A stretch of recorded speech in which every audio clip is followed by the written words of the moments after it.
नमस्कार विद्यार्थी मित्र, मी प्राध्यापिका चव्हाण लता अंकुशराव, कृष्णा महाविद्यालय रेठरे. चिटणीसाची कार्यपद्धती या विषयाच्या ऑनलाईन अध्यापनामध्ये तुम्हा सर्वांचे स्वागत करते. आजच्या या लेक्चरमध्ये आपण भाग प्रमाणपत्र याविषयीची माहिती घेणार आहोत. भाग प्रमाणपत्र हे कंपनीने वाटप केलेले दस्तऐवज आहे. ज्या लोकांनी कंपनीचे भाग धारण केलेले असतात अशा समहक्क भागधारकांच्या मालकांना हे भाग प्रमाणपत्र दिले जाते. हे भाग प्रमाणपत्र भागासाठीच्या मालकी हक्काचा दस्तऐवज असतो. जर सभासदत्वामध्ये काही वाद निर्माण झाला असेल तर सभासद नोंदवहीमध्ये नोंदवलेल्या नोंदीपेक्षा भाग प्रमाणपत्र हा पुरावा म्हणून ग्राह्य धरला जातो. संचालक मंडळाने अधिकृत केलेल्या 2 संचालकांच्या व कंपनी चिटणीसाची किंवा अधिकृत व्यक्तीची याच्यावरती स्वाक्षरी असते. तसेच कंपनीच्या सही शिक्क्यानिशी हा दस्तऐवज दिला जातो. कंपनी भाग प्रमाणपत्र सर्व सभासदांना किंवा ज्यांना भाग हस्तांतर केलेला आहे अशा हस्तांतर स्वीकृत्यांना हे भाग प्रमाणपत्र दिले जाते. तसेच ते अंशतः रक्कम भरलेल्या किंवा पूर्णतः रक्कम भरलेल्या अशा दोन्ही प्रकारच्या भागांसाठी भाग प्रमाणपत्र दिले जाते. आता आपण या भाग प्रमाणपत्रामध्ये समाविष्ट असणाऱ्या बाबींचा अभ्यास करू. त्याच्यामध्ये वेगवेगळ्या बाबींचा समावेश असतो. त्याच्यामध्ये पहिला मुद्दा सांगता येईल कंपनीचे नाव, त्याच्यानंतर CIN नंबर, नोंदणीकृत कार्यालयाचा पत्ता. म्हणजे याच्यामध्ये कंपनीचं नाव दिलेलं असतं, कंपनीचा CIN नंबर जो आपल्याला नोंदणी अधिकाऱ्याकडून मिळतो तो CIN नंबर दिलेला असतो. त्याचबरोबर कंपनीच्या नोंदणीकृत कार्यालयाचा पत्ताही त्याच्यामध्ये दिलेला असतो. त्याच्यानंतर दुसरा मुद्दा आहे सभासद नोंद क्रमांक. सभासदाची नोंद कोणत्या क्रमांकावर झालेली आहे त्याचा नोंदणी क्रमांक हा त्याच्यामध्ये दिलेला असतो. त्यानंतरचा भाग सांगता येईल भाग प्रमाणपत्राचा क्रमांक. प्रत्येक भाग प्रमाणपत्रावरती एक विशिष्ट क्रमांक असतो. मग कोणत्या सभासदाला कोणतं भाग प्रमाणपत्र दिलेलं आहे त्या भाग प्रमाणपत्रावरती त्या भाग प्रमाणपत्राचा क्रमांक दिलेला असतो. त्यानंतर सभासदाचे नाव, ज्या व्यक्तीनं हे भाग धारण केलेले आहे त्या व्यक्तीचं नाव हे भाग प्रमाणपत्रावरती नोंदवलेलं असतं. त्याचबरोबर भागांचे स्वरूप, भागांची संख्या, भागांचे विच्छेदक क्रमांक. त्याच्यामध्ये भागांचे स्वरूप कुठल्या प्रकारचे भाग आहेत, त्याच्यानंतर भागांची संख्या किती आहे, त्यानंतर त्याचा विच्छेदक क्रमांक किती आहे याचीही नोंद भाग प्रमाणपत्रावरती केलेली असते. त्याच्यानंतर भागांवर भरलेले शुल्क, आत्तापर्यंत भागधारकाने त्या भागांची किती रक्कम जमा केलेली आहे, त्या भागावर आत्तापर्यंत किती रक्कम जमा झाली त्याला भरलेलं शुल्क असं म्हणतात, याचीही नोंद या भाग प्रमाणपत्रावरती असते.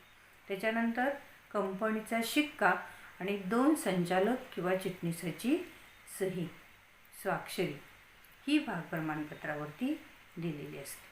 आता आपण कोणकोणत्या बाबी अभ्यासल्या की त्याच्यामध्ये कंपनीचं नाव, पत्ता असतो, CIN नंबर असतो, त्याच्यानंतर नोंदणीकृत कार्यालयाचा पत्ता असतो, भागधारकाचे नाव असते, त्याच्यानंतर भाग प्रमाणपत्रावरती भरलेली रक्कम असते, सभासदाचे नाव असते, भाग प्रमाणपत्राचा क्रमांक असतो इत्यादी. त्याच्यानंतर कंपनीच्या 2 संचालकांच्या चिटणीसाची सही असते. अशा प्रकारे या वेगवेगळ्या बाबींचा समावेश हा या भाग प्रमाणपत्रामध्ये केला जातो. आता याच्यानंतर आपण पुढे पाहणार आहोत की भाग प्रमाणपत्र वाटपाचा कालावधी. कशा पद्धतीनं भाग प्रमाणपत्राचं वाटप केलं जातं, त्याचा कालावधी काय ठरलेला आहे. तर कंपनीच्या स्थापनेपासून 2 महिन्यांच्या आत कोणाला भाग प्रमाणपत्र दिलं जातं तर ज्या भागधारकांनी घटनापत्रकावरती सह्या केलेल्या आहेत अशा व्यक्तींना कंपनीच्या स्थापनेच्या तारखेपासून 2 महिन्यांच्या आत भाग प्रमाणपत्राचं वाटप केलं जातं. त्याच्यानंतर भाग वाटपाच्या तारखेपासून 2 महिन्यांच्या आत हे कुणाला भाग प्रमाणपत्र दिलं जातं तर भाग वाटप केले असल्यास वाटपदारांना भागांच्या नवीन कंपनीनं भागांची विक्री केली असेल आणि कंपनीनं भाग विक्री केल्यापासून 2 महिन्यांच्या आत भाग प्रमाणपत्र द्यायचे. कोणाला द्यायचे? की ज्यांना कंपनीनं भागांचं वाटप केलेलं आहे त्यांना. त्याच्यानंतर तिसरा मुद्दा आपण सांगू शकतो याच्यामध्ये, हस्तांतर अर्जाच्या प्राप्तीपासून 1 महिन्याच्या आत. म्हणजे जेव्हा भागधारक आपल्या भागांचं हस्तांतरण करतो याचा अर्थ काय? भाग स्वेच्छेनं दुसऱ्या व्यक्तीला विकतो किंवा बक्षीस म्हणून देतो. तर अशा वेळी हस्तांतर अर्ज आल्यापासून 1 महिन्यांच्या आत किंवा भाग संक्रमणाची सूचना मिळाल्यापासून 1 महिन्यांच्या आत. भाग संक्रमण याचा अर्थ काय?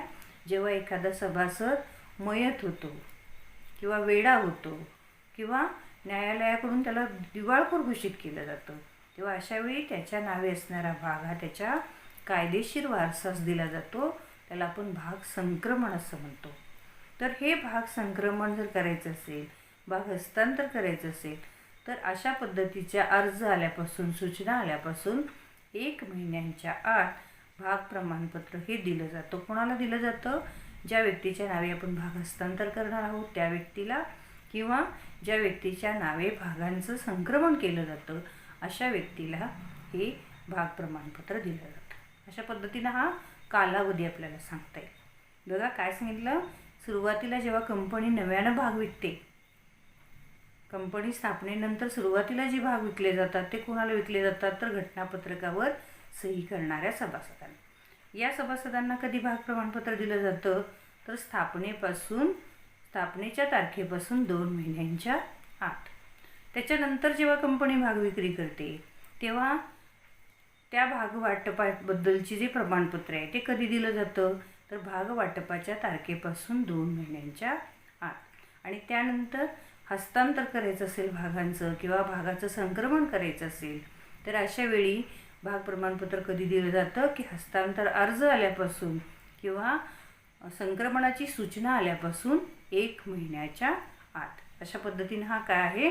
भाग प्रमाणपत्र वाटपाचा कालावधी. त्याच्यानंतर आपल्याला याच्या पुढचा मुद्दा अभ्यासायचा आहे, भाग प्रमाणपत्राची नक्कल किंवा दुसरी प्रत. कंपनी काय करू शकते? भाग प्रमाणपत्राची दुसरी प्रत किंवा नक्कल प्रत देऊ शकते. कधी देते? तर त्याच्यामध्ये पहिल्यांदा काय सांगितले, जर मूळ भाग प्रमाणपत्र खराब झालं असेल, फाटलं असेल किंवा ते वापरण्याच्या अवस्थेत नसेल तर अशा वेळी ते परत कंपनीला दिलं जातं आणि कंपनी त्याच्या बदल्यामध्ये त्याची नक्कल प्रत देऊ करते. दुसरा मुद्दा काय सांगता येईल की मूळ भाग प्रमाणपत्र जर हरवलं असेल किंवा नष्ट झालं असेल तर ते धारकानं सिद्ध करावं लागतं आणि हे सिद्ध केल्यानंतर कंपनी त्या धारकाला भाग प्रमाणपत्राची नक्कल प्रत देते. आता हे भाग प्रमाणपत्र हरवल्याचे जाहीर करण्यासाठी कंपनी वर्तमानपत्रामधून नोटीस देते. शोधकर्त्याला किंवा ज्याला सापडलं आहे त्याला ते परत करण्यास सांगितले जाते. परंतु जर ठराविक कालावधीमध्ये जर कोणी याला रिस्पॉन्स दिला नसेल, जर भाग प्रमाणपत्र मिळालं नसेल परत, तर कंपनी काय करू शकते? भाग प्रमाणपत्राची दुसरी प्रत देऊ शकते. नक्कल भाग प्रमाणपत्र अर्जाच्या तारखेपासून 3 महिन्यांच्या आत दिले जाते. नोंदणीकृत भागधारकांना हे नक्कल भाग प्रमाणपत्र कंपनीकडून दिले जाते. तर हे नक्कल भाग प्रमाणपत्र आहे हे त्याच्यावरती ठळकपणे नोंदवावे लागते. अशा पद्धतीनं कंपनी काय करू शकते की भाग प्रमाणपत्र धारकांना जर भाग प्रमाणपत्र खराब झालं असेल, फाटलं असेल किंवा ते हरवलं असेल तर ते सिद्ध झाल्यानंतर त्यांना भाग प्रमाणपत्राची दुसरी प्रत किंवा नक्कल प्रत देऊ शकते. भाग प्रमाणपत्राच्या बाबतीमध्ये आपण काय काय अभ्यासलं की भाग प्रमाणपत्र म्हणजे काय, ते कोणाला दिलं जातं, कशासाठी दिलं जातं, त्याच्यानंतर या भाग प्रमाणपत्रामध्ये कोणकोणत्या बाबी समाविष्ट असतात आणि त्यानंतर भाग प्रमाणपत्र देण्याचा कालावधी कसा असतो आणि पुढचा भाग काय अभ्यासला की भाग प्रमाणपत्राची नक्कल प्रत कंपनी कधी आणि कशा प्रकारे देऊ करते. आता याच्यानंतरचा पुढचा भाग आपण अभ्यासणार आहोत भाग हस्तांतर. तर भाग हस्तांतरणामध्ये भाग हस्तांतर म्हणजे काय, तर जेव्हा भागधारक स्वेच्छेने आपले भाग दुसऱ्या व्यक्तीला देऊ करतो तेव्हा त्याला भागांचे हस्तांतरण असे म्हणतात. हे हस्तांतरण कशासाठी केलं जातं तर एकतर पैशासाठी केलं जातं किंवा भेट म्हणून एखाद्या व्यक्तीला हे भाग हस्तांतरित केले जाऊ शकतात. तर सार्वजनिक कंपनीच्या भागांचे मुक्तपणे हस्तांतरण करता येते. सार्वजनिक कंपनी म्हणजे काय तर जी कंपनी माहितीपत्रक प्रसिद्ध करून सगळ्या जनतेला भाग खरेदीचं आवाहन करून भागांची विक्री करते आणि सार्वजनिकरित्या भांडवल उभारते तिला आपण सार्वजनिक कंपनी म्हणतो. मग या सार्वजनिक कंपनीचे भाग हे मुक्तपणे हस्तांतर करता येऊ शकतात. तर खाजगी कंपनीच्या बाबतीमध्ये मात्र हस्तांतरणावरती थोडेफार निर्बंध येतात, काही बंधनं येतात. मग सार्वजनिक कंपनीच्या भागधारकांना जेव्हा भागांचं हस्तांतर करायचं असतं तेव्हा ते काय करू शकतात कंपनीकडे हस्तांतरणासाठीचा अर्ज देऊ करतात. त्यासोबत भाग प्रमाणपत्र हस्तांतर शुल्क जमा करावे लागते. भागधारक भागांचे हस्तांतरण करतो त्यास हस्तांतरक असं म्हणतात. आणि ज्याच्या नावे हे हस्तांतर केलं जातं त्या व्यक्तीला हस्तांतरिती असे म्हणतात. सभासद त्याच्याकडे असलेल्या भागांचे अंशतः किंवा पूर्णतः हस्तांतर करू शकतो. याचा अर्थ काय तर एखाद्या व्यक्तीकडे जर 100 भाग असतील तर ती व्यक्ती त्या 100च्या 100 भागांचे हस्तांतरण करू शकते. त्याला पूर्णतः हस्तांतरण असं म्हणतात. तर किंवा 100 भागांपैकी जेव्हा एखादी व्यक्ती 50 भागांचंच हस्तांतरण करते तेव्हा त्याला अंशतः हस्तांतरण असं म्हणतात. तर अशा पद्धतीनं व्यक्ती काय करू शकते त्याच्या भागांचं पूर्णतः किंवा अंशतः हस्तांतरण करू शकते. आता डिपॉझिटरी पद्धती म्हणजे काय तर भागांची संगणकावरती नोंद इलेक्ट्रॉनिक्स पद्धतीने नोंद केली जाते. त्यांना आपण डिपॉझिटरी भाग असं म्हणतो. मग डिपॉझिटरी पद्धतीनं भागांचं हस्तांतरण करायचं असेल तर त्या भागांची देय रक्कम मिळाल्यानंतर आपोआप ते भाग संगणकामार्फत दुसऱ्या व्यक्तीच्या नावावरती ट्रान्स्फर केले जातात. भाग दाखला हस्तांतरणासाठी प्रत्यक्ष मुद्रांक शुल्क भरावे लागते, परंतु डीमॅट स्वरूपातील भागांच्या हस्तांतरणासाठी कोणत्याही प्रकारचे मुद्रांक शुल्क भरावे लागत नाही. फक्त संगणकावरती नोंदी बदल करून रक्कम मिळाल्यानंतर काय करायचे की हस्तांतरकाच्या नावे असणारे भाग हस्तांतरितीच्या नावे ट्रान्स्फर करायचे असतात. त्याच्यासाठी कोणतेही मुद्रांक शुल्क भरण्याची आवश्यकता नसते. त्याच्यानंतरचा पुढचा मुद्दा आपल्याला सांगता येईल की भाग हस्तांतरण नाकारणे. भाग हस्तांतरण नाकारण्याचा अधिकार हा कंपनीच्या संचालक मंडळाला असतो. हस्तांतरणाचा अर्ज मिळाल्यापासून 30 दिवसांच्या आत संचालक मंडळ भाग हस्तांतरण नाकारल्याची सूचना कारणासह भागधारकांना पाठवते. आता कोणकोणत्या परिस्थितीमध्ये हे हस्तांतरण कंपनी नाकारू शकते किंवा संचालक मंडळ नाकारू शकते जर भागधारकांकडून हस्तांतरणासंबंधीच्या नियमावलीतील तरतुदींचे पालन झालं नसेल तर संचालक मंडळ हे हस्तांतरण नाकारू शकतात. त्याच्यानंतर दुसरा मुद्दा सांगता येईल हस्तांतर अर्ज कायद्यात दिलेल्या नियमाप्रमाणे नसेल तर हस्तांतरणासाठी जो अर्ज कंपनीकडे सादर केला जातो हा अर्ज जर कायद्याच्या नियमाप्रमाणे नसेल तर संचालक मंडळ हे हस्तांतरण नाकारू शकतात. त्यानंतर पुढचा मुद्दा आहे हस्तांतरण अर्जासोबत भाग प्रमाणपत्र नसल्यास ज्या व्यक्तीला हस्तांतर करायचं असतं त्या व्यक्तीनं भाग हस्तांतर अर्ज द्यावा लागतो. त्याचबरोबर त्याच्याकडे असणारं भाग प्रमाणपत्रही जोडावं लागतं. जर त्यांनी ते भाग प्रमाणपत्र अर्जासोबत जोडलं गेलं नसेल तर अशा हस्तांतरणाला संचालक मंडळ नाकारू शकते. त्याच्यानंतरचं पुढं सांगता येईल की ज्या भागांचे हस्तांतरण होणार आहे अशा भागांवर धारणाधिकार असल्यास म्हणजे धारणाधिकार असेल तर त्या ठिकाणी त्या भागांचे हस्तांतरण जर संचालक मंडळ नाकारू शकते. अशा पद्धतीनं हस्तांतरण हे संचालक मंडळ या विविध कारणांसाठी नाकारू शकते. भाग हस्तांतरण नाकारल्याची सूचना मिळाल्यापासून 30 दिवसांच्या आत भागधारक काय करू शकतो, नॅशनल कंपनी लॉ ट्रिब्युनलकडे अपील करू शकतो. जर भागधारकास सूचना मिळाली नसेल तर सार्वजनिक कंपनी आपल्या 90 दिवसांच्या आत व खाजगी कंपनी असल्यास 60 दिवसांच्या आत हे अपील करू शकते. समजा संचालक मंडळाने एखाद्या भागधारकाचं भाग हस्तांतरण नाकारलं असेल आणि त्याच्याविरुद्ध त्याला दाद मागायची असेल तर तो सार्वजनिक कंपनीच्या बाबतीमध्ये 90 दिवसामध्ये लॉ ट्रिब्युनलकडे अपील करू शकतो. तर खाजगी कंपनी असेल तर 60 दिवसांच्या आत ती व्यक्ती लॉ ट्रिब्युनलकडे काय करू शकते, अपील करू शकते. त्याच्यानंतर पुढचा मुद्दा आपण सांगू शकतो, कोरे हस्तांतरण, ब्लँक ट्रान्सफर. जेव्हा भागधारक हस्तांतर अर्जावर सही करून हस्तांतरितीच्या नावाशिवाय तो हस्तांतरितीला भाग प्रमाणपत्रासोबत हस्तांतरण करतो त्यास कोरे हस्तांतरण असे म्हणतात. म्हणजे काय करतोय, भागधारक हस्तांतर अर्जावर सही करून देतोय परंतु त्याच्यावरती हस्तांतरितीचा नावाचा उल्लेख केलेला नसतो, तेव्हा अशा हस्तांतरणाला कसं हस्तांतरण म्हणतात, कोरे हस्तांतरण असे म्हणतात. कोरे हस्तांतरण भागांची खरेदी विक्री करायला सोपे जाते. कोरे हस्तांतरण अर्ज कोणतीही पुढील धारक कितीही वेळा पुढे त्याची विक्री करू शकतो.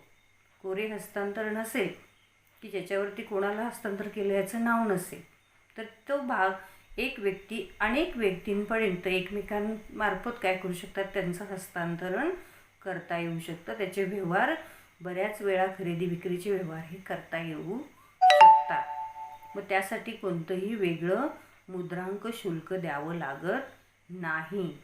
कोरे हस्तांतरधारकास सर्व अधिकार भागधारकांप्रमाणेच असतात. समजा कोरे हस्तांतरण करून ज्या व्यक्तीला तो भाग मिळालेला आहे त्या व्यक्तीला इतर भागधारकांच्या सारखे सर्व अधिकार हे प्राप्त झालेले असतात. त्याच्यानंतरच पुढचा याच्यामधील एक मुद्दा सांगता येईल, बनावट हस्तांतरण.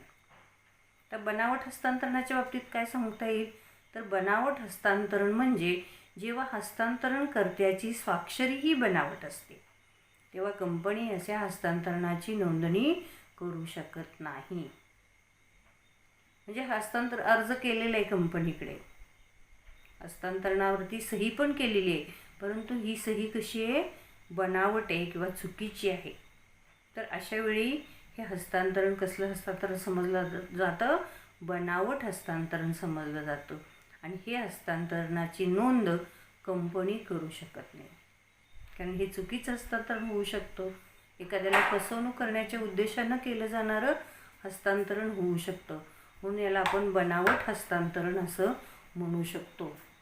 तर अशा पद्धतीनं आपण हस्तांतरणाच्या बाबतीमध्ये हस्तांतरण म्हणजे काय केलं जातं, सभासद आपले भाग दुसऱ्या व्यक्तीला विकू शकतो किंवा भेट म्हणून देऊ शकतो. त्याचबरोबर हे कोणाकडून केलं जातं, तर हस्तांतरकाकडून हस्तांतरितीस केलं जातं. त्यानंतर कोणती कंपनी मुक्तपणे हस्तांतर करू शकते, तर सार्वजनिक कंपनी तिच्या भागांचं मुक्तपणे हस्तांतरण करू शकते. तर खाजगी कंपनीच्या बाबतीमध्ये मात्र काही हस्तांतरणावरती मर्यादा आल्याच्या आपण पाहतो. हस्तांतरण नाकारण्याच्या पद्धतीमध्ये हस्तांतरण जर नियमावलीतील तरतुदीनुसार होत नसेल, अर्ज केलेला असेल आणि त्याच्याबरोबर प्रमाणपत्र जोडलं गेलं नसेल, त्याचबरोबर दिलेल्या नियमानुसार हस्तांतर अर्ज कायद्यानुसार भरला गेला नसेल, त्याच्यानंतर हस्तांतर जर धारणाधिकार असतील भागांवरती तर असं हस्तांतरण कंपनीचे संचालक मंडळ नाकारू शकते. त्याचबरोबर कोरे हस्तांतरण असेल, हस्तांतर अर्जावरती सही केलेली आहे, हस्तांतर अर्ज दिलेला आहे परंतु त्या हस्तांतर अर्जावरती हस्तांतरितीचं नाव टाकलेलं नाही की कोणाच्या नावे त्यांना हस्तांतर करायचं आहे याचा कोणताही उल्लेख जर तिथं केला नसेल तर त्याला आपण कोरे हस्तांतरण म्हणू शकतो.